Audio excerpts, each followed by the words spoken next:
Welcome back, Bears fans, to another episode of the Chicago Audible. It's been roughly 48 hours since the 2019 NFL Draft ended, and even though we spent all weekend behind the mic, I felt that really, in order to complete our draft coverage, we needed to have a quick show on this year's undrafted free agents. Now, I'm your host, Will DeWitt. I want to thank you for joining us.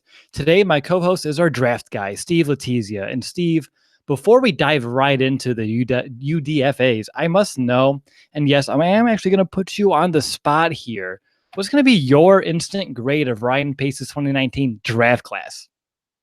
Okay, so the instant grade, I would say it's something like a B to B plus. I think I gave Riley Ridley a B plus, and I think that's fair for the entire draft. I got a instant contributor in Montgomery, so that was a great pick. That would have been an A, and I think the rest of the class was a solid B plus. So I think he did a good job with the limited picks that he had.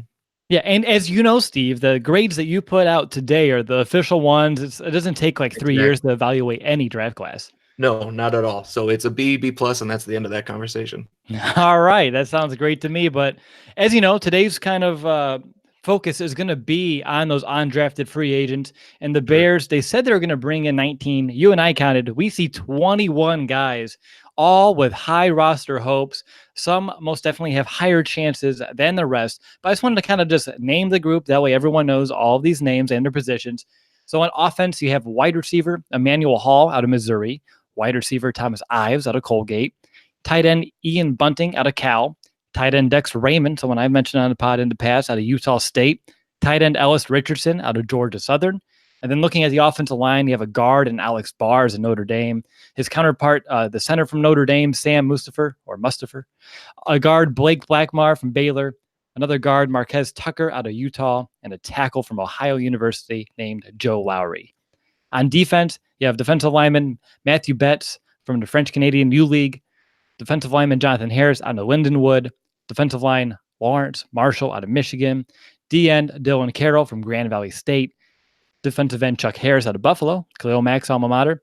Defensive back Clifton Duck. I know that you're a fan of that name, Steve, and he's from Appalachian State. DB Adarius Pickett from UCLA. DB Joshua Simmons from Limestone. Safety Jordan Powell from Widener University. And then on special teams, you got a kicker John Barron II from South Dakota State University. And a long snapper John Wardle from Kansas. A lot of names, a lot of people as the Bears try to round out that 90-man roster heading into the offseason, or the next portion, I should say, or the next phase of the offseason. And Steve, you and I said this right before we went live. There's no way in heck we're going to sit here and really discuss each and every one of these players, but I think a great place for you and I to start here is by sharing our absolute favorite prospect out of the bunch. And I want you to go ahead and kick things off. All right, so my favorite prospect, and it's not really that close. This guy I think was the best undrafted free agent we signed, and that's going to be Alex Bars out of Notre Dame. I like him. He's got really good size, 6'6", 312 pounds. So he's got prototypical size for the position. He's got positional flexibility. So he played left guard last season, right guard the season before, and then right tackle as a sophomore. So he's played all along the offensive line. So I like that. He's really powerful at the point of attack. He's good rotational strength to move defenders off their spots and open up holes for running backs. He's used in a variety of different ways. He's used as a pulling guard a lot, both on long poles and also pin poles, which are pulling to the play side. And then he also has a good anchor against bull rushes. But so he's very stout, very powerful, and then he also has the quickness to stay in front of three techniques. So he kind of brings everything to the table. The only question marks on him really is his injury concerns. He did tear his ACL and MCL in the 5th game of the season last season, so he has that going against him. He probably won't play this year, most likely, but a medical redshirt year for him will be fine, and then he can kind of get into the Hallis Hall, get in the weight room, get with Harry Highstand, get with the doctors, and then maybe take over for Kyle Long after this season. Interesting. A little peek behind the curtain for our listeners. I had you and I kind of tier our guys off a little bit, the top guy, a couple mid-range guys, and then some deep sleepers. And Alex Bars did fall in my mid-range. He just wasn't my top overall guy that I'm excited about, but he was number 2 on my list. I think it's worth me kind of chiming in here because you mentioned it's going to be a redshirt year for him because of that knee injury. And you had a great analysis of exactly of what he brings to the table. But getting that Harry Heastand kind of connection reestablished, because the two do have ties going back to Notre Dame. And I'm curious your thoughts on here, because obviously that relationship probably loomed large as Barrs made the decision to come to Chicago. Don't you agree that this is probably Bars's best situation possible of making an NFL roster, sticking through, and having a career? Because anywhere else, they're taking a chance, but they don't know much about him. But Harry Heastand, he understands who Bars is not just of a player, but also a person. And on top of that, understands the potential that he really does possess, because he did have hand-on experience before that injury. Yeah, absolutely. I think that's the big reason why he's here, and I think that's why the Bears were interested in him, and I think that's a big reason why he was interested in the Bears was Harry. So, yeah, that familiarity with his blocking style, coaching technique had to have been a huge factor. And the Bears are lucky to get him because he's a good player. He is. I mean, he was early day two talent before that injury. You saw grades on anywhere from like second to third round on him before that injury. And obviously, the injury is pretty severe to kind of ward some teams off in the draft, but also when you're drafting, especially offensive linemen, I think that's a position that's tough to take a chance on someone with an injury where you can pick them up as a non-drafted guy, just like what the Bears did. The Bears didn't target that position throughout the draft, but they get a very quality player here. And the question is the knee. If the knee can hold up, and I believe that with a year off, without having any pressure to play due to the Bears situation with all the depth they currently have, if you're projecting forward, this is a kid that you can really envision, like you said, maybe taking over, maybe starting within a year or two. And for me, that's why I'm very excited about him. Yeah, I'm not too concerned about the knee. I mean, obviously, anytime you have a serious knee injury, there's some concern, but he's not a guy who had a lot of nagging injuries over the course of his career. He had two actual freak injuries, the ACL this year, and then when he was either a freshman or sophomore, he also had a bad ankle injury, but it was more of a freak injury than a lingering type thing. So I'm not too concerned. Once he'll have a year to recover, and then after that, he should be good to go. Absolutely. And it's well worth the risk. And there's at this point, there's minimal, if any, risk at all. So it's well worth a shot. And again, the Harry Heastand connection to me makes all the sense in the world to give this kid the best shot possible to succeed in the NFL. Yeah. All right. I got a couple. Go for it. I just have a couple good stats I want to share on Bars. I probably should have shared in the beginning, but here we go. So over the last 2 seasons when he was a guard, so after he switched from tackle back to guard, he committed a penalty on only 0.5% of his snaps. He gave up a pressure on only 2.3% of his snaps and gave up a sack on only 0.4% of his snaps. So he's a guy who was ultra productive in college, and that goes a lot in saying how he can transition to the pros. So they got a good one in Alex. Wow, that's some incredible stats. Good. Like you said, maybe bring him up sooner next time, but other than that, great stats. All right, so for me, I'm sticking with the offense here. And again, I had a hunch that maybe you love linemen, you love breaking down, the players in the trenches, both sides of the ball. And I had a hunch that you maybe would go Bars. So for me, I am switching to another offensive position. I'm looking at tight end, and it's going to be the guy I mentioned already on the previous podcast during our instant reaction shows throughout draft weekend. And that's going to be Dax Raymond, because I already said it. He's like a Trey Burton. He's that do-it-all tight end that can line up anywhere on the field. He has that separation quickness to beat linebackers in man coverage, the speed to run away from defenders after they catch. Really, what I saw as well, that he can be effective in the tight end screen game, something we saw plenty out of Matt Nagy last season. And Raymond, he does have some work, obviously. I mean, he's not a drafted free agent, but he needs to work on his route running, being a little bit more consistent as a run blocker. But even though there were spurts in which he looked really strong in that regard as well, he's known for having a high level of toughness, being very physical, and that combination with his length and his build, to me, it seems like he's going to be a lock to maybe make the roster, but my lock is going to be practice squad as a minimum this year for Raymond. And if the Bears want to keep 4 tight ends, again, I think he's going to be probably the first in line to be that 4th tight end on the roster. And Steve, spoiler alert, I know you have Raymond somewhere on your list as well, so it might be a good time. Do you have any interesting stats to start off? Well, something about him. One of the reasons he probably went undrafted that I found out today was he's going to be 25 as a rookie. So he went to Utah State. He had out of high school, he went on a Mormon mission trip. So he didn't start playing collegiate football until he was 20 years old. So that's kind of interesting. That is one of the reasons he went undrafted. I don't know if that's really a downside in terms of the player he can be, but teams just favor younger prospects. So if that's one of his biggest weaknesses, that's going to be fine. Anything else you wanted to mention about Raymond at all that maybe I didn't?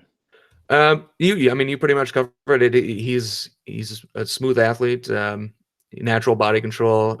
He's really good after the catch, was something I liked about him a lot. I saw a stat about 50% of his yards this season came after the catch. So as you said, in the screen game, they can get him involved that way. So yeah, I think you covered it pretty well. Yeah, I'm excited about Raymond as well. Great. Now, perhaps again, like I said, maybe we're going to see him in a game this year. And speaking of Bears games, I really do want to see them in person at least once this year. And I'm sure you do too.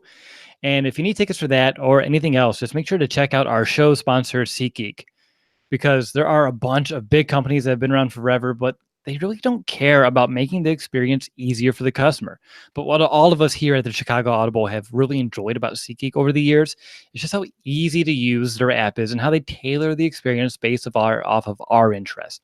Plus, they make sure that you don't miss out on any event that you may want to attend. Again, I keep getting notifications from them about Bears tickets because I'm looking into them, and every time the average price drops by like 10%, or if they raise, they let me know. That way I'm keeping tabs, keeping updated on the trends for the Bears season tickets so far this year. And SeatGeek is a ticket company where the customer comes first with more than 50,000 five-star reviews in the App Store. SeatGeek is focused on making your experience as easy as possible.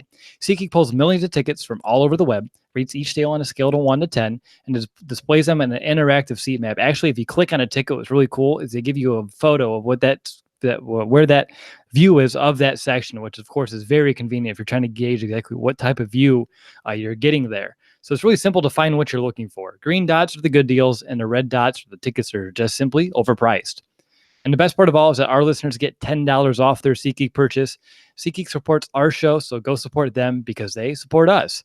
Use our promo code BEARS for $10 off your first SeatGeek purchase. You can use that for concert tickets, sports, comedy, whatever you want. Remember that promo code BEARS, BEARS, for $10 off your first SeatGeek purchase.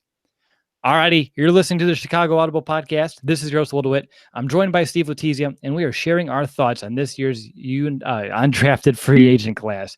And it's now time to dive a little bit deeper here. And Steve, we just kind of covered our favorite prospects each. But again, I want to take a moment to kind of share some thoughts on some additional players that I believe, and we believe, Bears fans should be paying attention to throughout OTAs, training camp, this preseason. And go ahead, who's going to be that next guy for you?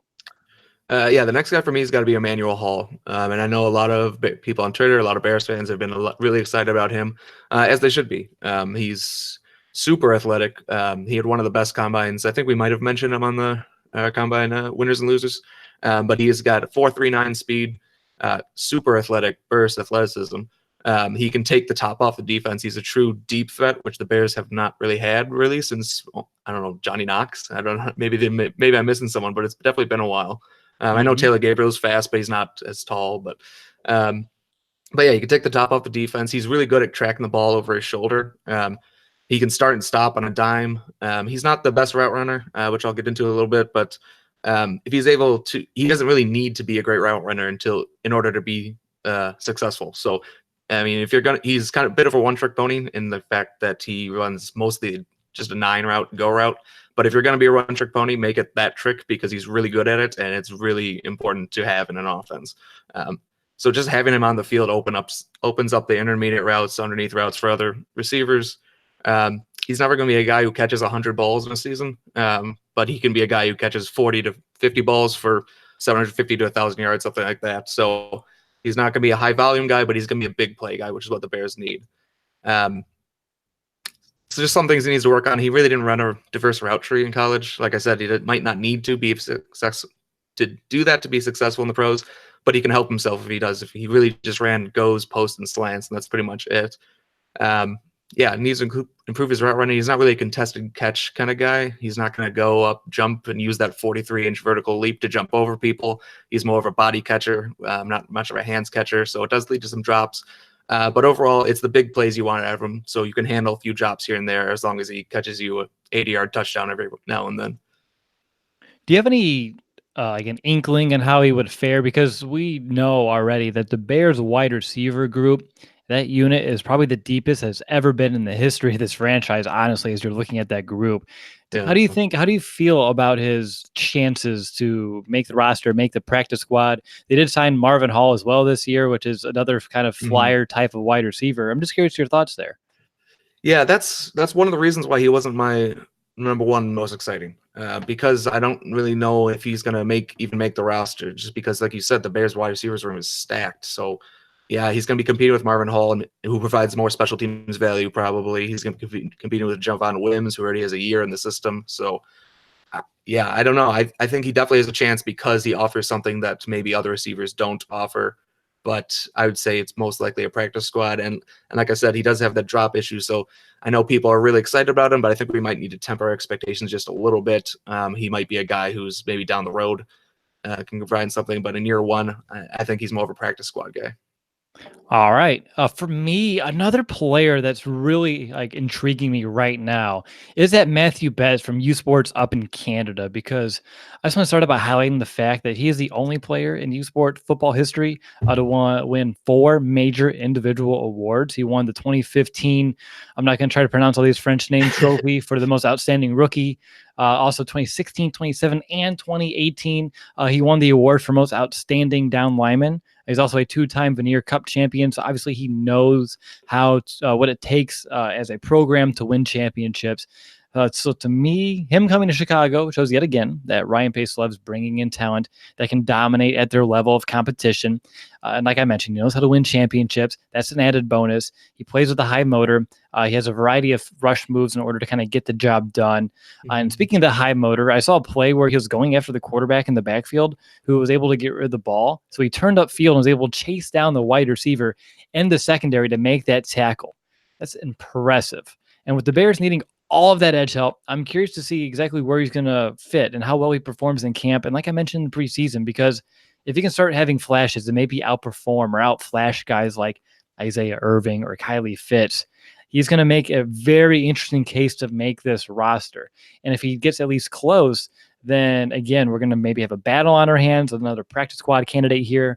So I think he's on that short list to be a very prime candidate to at least make the practice squad with that outside chance of actually making the roster. If he can find a way to uproot like an Isaiah Irving or even a Kylie Fitz, which I believe is within the realm of possibility given what we've seen out of at least Isaiah Irving in the past, which is a very limited ceiling. And I think, Steve, you would agree.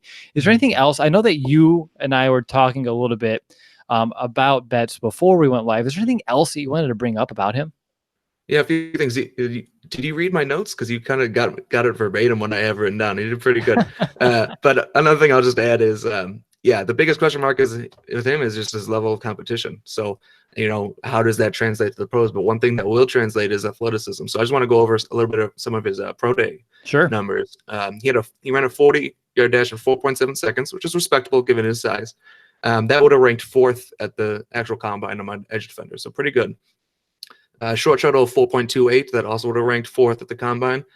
Three-cone, a pretty ridiculous three-cone drill of 6.77 seconds, which would have been the best among edge rushers at the combine. Oh, wow. Yeah, so that caught my eye. And then a broad jump of 9 feet 9 inches, which would have been 6th. So he proved at his pro day that he has the athleticism to match up with other edge defenders. So I'm really excited about him. Like you kind of covered it with how he's going to make the roster. Maybe he's practice squad guy at first, but I think he has a legit chance. It sounds like it. We're going to tweet that out tonight, how he would have compared in the combine, because that's Mhm. really intriguing. Yeah. All right. So is there anyone else in your middle tier that we haven't talked about yet? One other guy I liked, I would just cover quick. I actually liked this guy before the draft was Chuck Harris from Buffalo, another edge player. So I'll just cover. He's another guy who he's more power than speed, but he does have a little bit of ability to bend the corner. So I like him a lot. I don't know if they want to maybe have him add some weight because he's already 264 pounds. They might have him bulk up to be a 5 technique, or if they plan on using him on the edge. But he's a guy I liked a lot. Again, raw, but he generated pressure on 14.4% of his snaps last season, which was actually higher than some of the edge rushers that were drafted. So I think he's got some potential, and you can't go wrong with Buffalo edge defenders. I've always said that. Why? Is there someone like really good that came from that school that I just can't think of right now? There might be one guy. I can't think of his name. I would look it up, but my Mac is very slow right now, so I'm not able to. I'm not able to go through my browsers as we're streaming this show. But honestly, no, this is a great pedigree to come from when you're following the Mhm. footsteps of Khalil. But with Chuck Harris, actually, he's on my deep sleeper list, so I have a couple more stats. Sure. His sacks per game increased by 77% from his junior to senior season. Obviously, he is a like diamond in the rough potential. He's getting better, so it's kind of when I see a 77% jump between a junior and a senior year, to me that shows someone who is still getting better and hasn't reached her prime. They haven't plateaued yet, so that's a big reason why I think the Bears are excited about him. They did have a private meeting during the whole draft process with him, and obviously he did enough in that meeting to impress them to bring him here to Chicago. And he did have 6 sacks in his first game, 5 games last year before going down to an injury. I do believe that we talked about just now with Betts how he dominated his level of Mhm. competition. Harris didn't do that so much. He's still a raw prospect. And I think that's the difference between a Harris and a Betts because Mhm. Harris is in the MAC and he wasn't really dominating to a degree in which you would anticipate someone coming to the pros. But with his talents, I think that this is still a very intriguing prospect, nevertheless.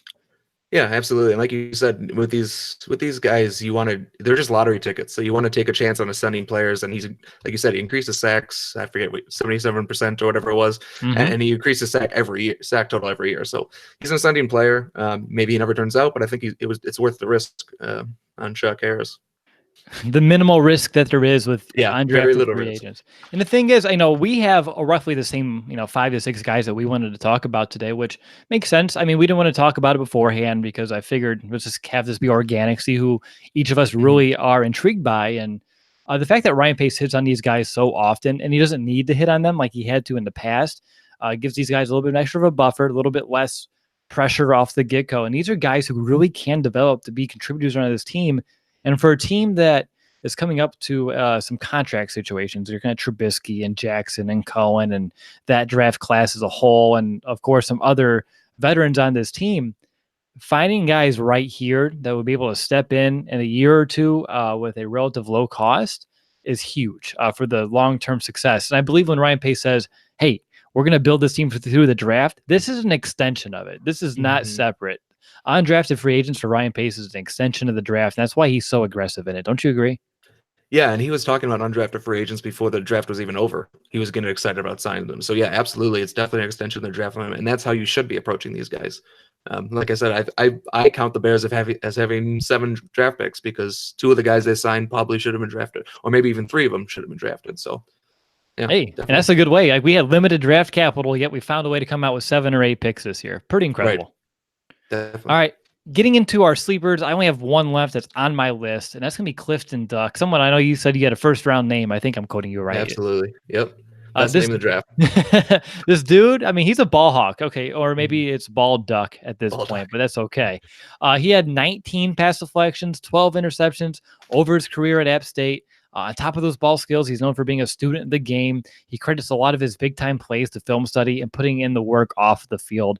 Again, this is another guy who I can see making it on the practice squad, especially if maybe Duke Shelley makes the active roster, or maybe he doesn't end up panning out. To me, this is a good alternative option because Duke Shelley has a lot of potential. We talked about that in that podcast. But just in case he doesn't pan out, or maybe Buster Screen doesn't pan out to the degree that they anticipate, having a guy like Clifton Duck, who's a smaller corner, who can play the nickel, perhaps pretty well if you give him some time here. And again, Bryce Callahan, who just left, was an undrafted free agent guy who really held down that nickel spot. It took him a couple years to progress to that point, stay healthy to prove it, but he still was in the same kind of situation that Clifton Duck is here now.